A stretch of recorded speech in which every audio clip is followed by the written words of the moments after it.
Hiru galdera mahai gainean jarrita arituko gara gaurkoan jolasean eta hiru horiek luzatuko dizkiegu bertan gaurkoan azokara gerturatu diren herritarrek. Hiruetatik zenbat asmatuko ote dituzte? Lehenengo galdera, zenbaten nobedadez osatuta etorri da aurten 54. Durangoko azoka? Asko.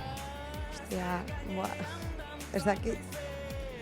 Bueno, hori badakit hori Bernardo Atxaga, Sarren Ondia, Nerea Jaio, eta gero abesti batzuk, abeslaria batzuk.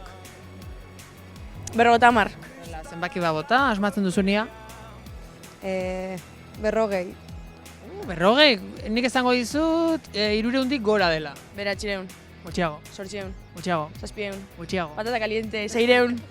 gutxiago. 451.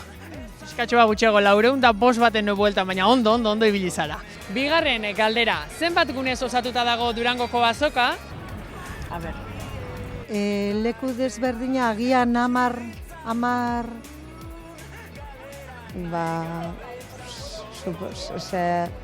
Zazpi, zortzi, Joan zerrendatzen ia, zeintzu diren?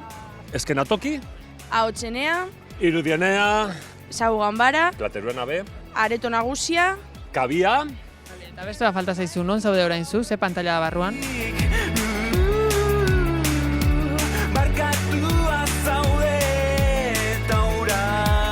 Zaude orain gubiok. da Telebista.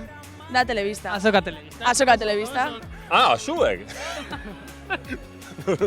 Telebista, Azoka telebista. azoka telebista. Hirugarren galdera, nork irabazi du aurtengo sormen beka?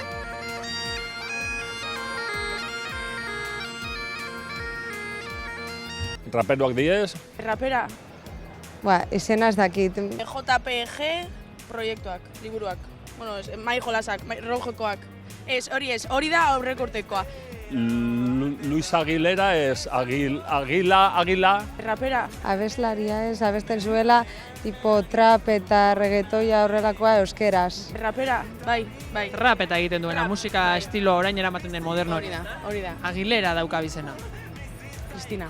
Lucía, Izarne, Izaro, Iratxe, Bingo! Aguilera. Iratxe Agilera. Oso ondo, bazkarrik asko gurekin. Ez da horregaitik.